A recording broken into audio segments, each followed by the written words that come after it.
Bismillahirrahmanirrahim. Assalamualaikum warahmatullahi wabarakatuh. Sahabat yang beriman dimanapun berada, semoga kita selalu dalam lindungan Allah Subhanahu wa Ta'ala. Pada kesempatan kali ini, saya akan menceritakan sebuah kisah turunnya Nabi Isa alaihissalam dan kedatangan Imam Al-Mahdi. Bismillahirrahmanirrahim. Allahumma salli ala Sayyidina Muhammad wa ala ali Sayyidina Muhammad.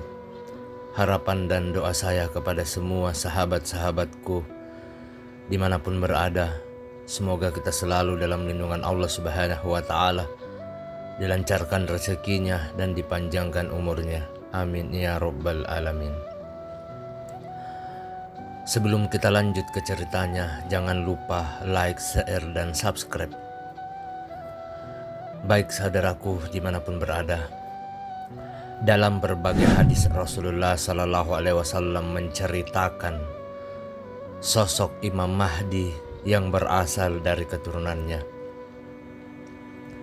Sebagaimana hadis yang diriwayatkan oleh Abu Daud, yaitu bila tidak tersisa dari dunia kecuali satu hari Sa'idah, atau salah seorang rawi mengatakan dalam hadisnya, tentu Allah Subhanahu wa Ta'ala akan panjangkan hari tersebut, sehingga Allah utus padanya seseorang laki-laki dariku atau dari keluargaku, namanya sesuai dengan namaku dan nama ayahnya seperti nama ayahku. Ia memenuhi bumi dengan keadilan sebagaimana sebelumnya telah dipenuhi dengan kezaliman dan keculasan. Hasan Sahih, hadis riwayat Abu Daud. Sesuai dengan sabda Rasulullah Sallallahu Alaihi Wasallam, maka Imam Mahdi bernama Muhammad atau Ahmad dan nama ayahnya Abdullah. Imam Mahdi akan hidup dan memimpin dunia selama 7-9 tahun. Hal ini sesuai dengan hadis yang diriwayatkan oleh Ibnu Majah.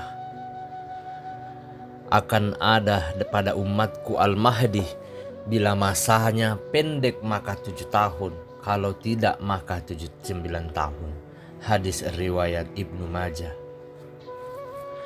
Kedatangan Imam Mahdi pada dasarnya bertujuan untuk menyatukan kaum muslimin yang terpecah dan berkelompok-kelompok. Dan setelah mampu menyatukan kaum muslimin, maka Imam Mahdi menegakkan negara Islam dengan satu bendera. Imam Mahdi akan mengibarkan panji-panji jihad fisabilillah dan memerdekakan negeri-negeri Islam yang dikuasai oleh kaum kafir. Imam Mahdi akan memimpin berbagai peperangan yang dimulai dari Jazirah Arab, kemudian berlanjut ke negeri Persia dan negeri Rome. Allah Subhanahu wa Ta'ala memberinya kemenangan atas peperangan tersebut. Rasulullah Sallallahu Alaihi Wasallam berpesan, ketika kalian melihatnya atau melihat Imam Mahdi, maka berbaitlah dengannya walaupun harus merangkak-rangkak di atas salju, karena sesungguhnya dia adalah Khalifatullah Al-Mahdi. Hadis riwayat Ibnu Majah. Sahabat yang beriman dimanapun berada, semoga kita selalu dalam lindungan Allah Subhanahu wa Ta'ala. Turunnya Nabi Isa alaihissalam merupakan tanda besar dekatnya hari kiamat.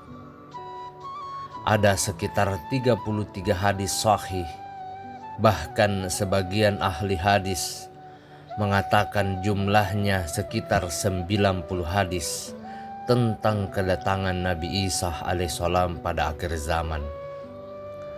Dalam sebuah hadis yang berbunyi, Isa ibnu Maryam akan turun di Menara Putih atau Al-Manaratul Baidah di Damsyik atau Damaskus bagian timur.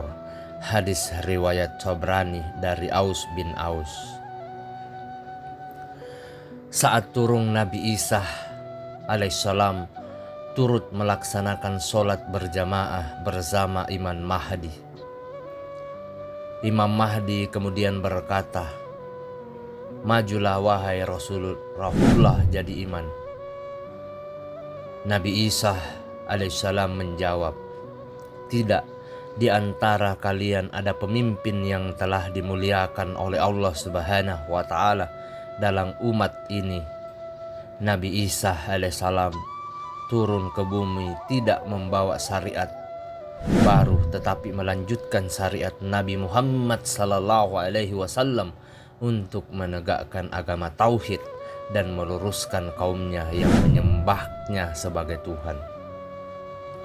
Sahabat yang beriman dimanapun berada, Nabi Isa alaihissalam bersama pasukan Al-Mahdi berhasil menaklukkan Roma, kemudian membunuh babi dan memecah salib.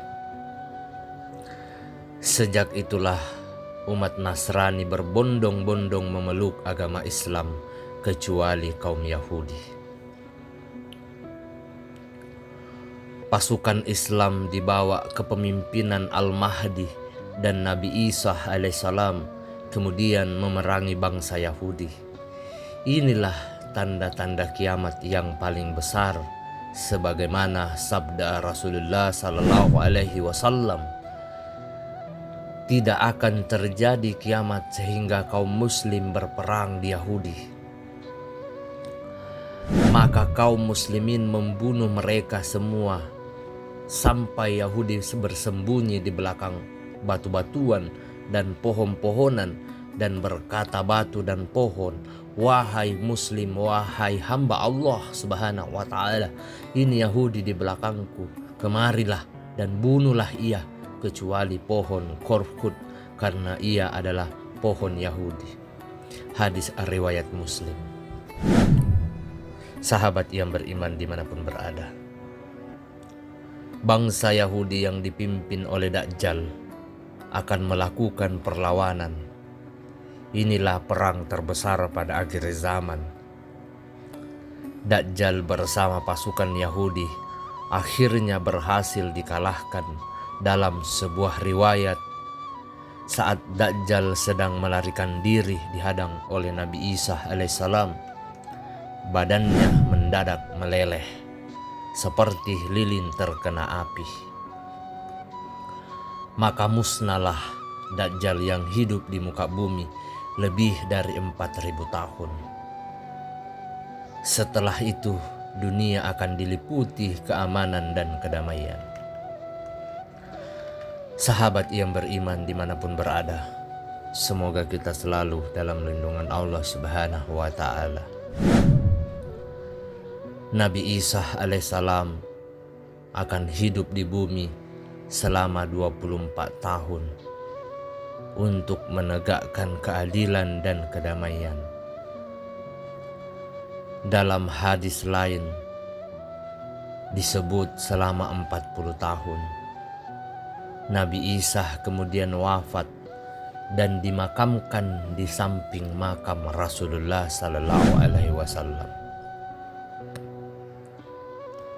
Turunnya Nabi Isa alaihissalam ke muka bumi itu sudah merupakan tanda yang sangat jelas akan datangnya hari kiamat atau hari akhir. Allah Subhanahu wa Ta'ala berfirman dalam surah As-Zukhruf yang berbunyi, "Dan sesungguhnya Isa itu benar-benar adalah tanda bagi hari kiamat. Karena itu janganlah kamu ragu-ragu tentang kiamat itu, dan ikutilah aku. Inilah jalan yang lurus."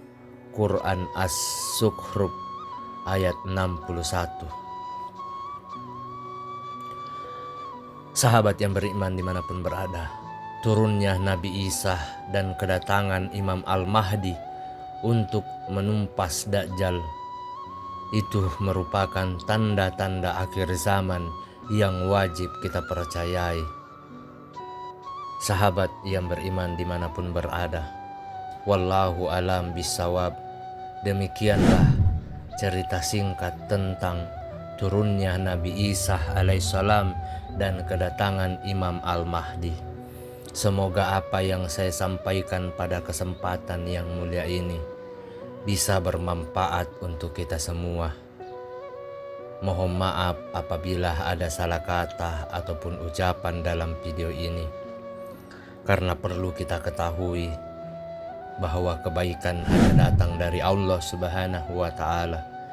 Kesalahan serta keburukan datang dari saya selaku manusia biasa yang tidak pernah luput akan kesalahan.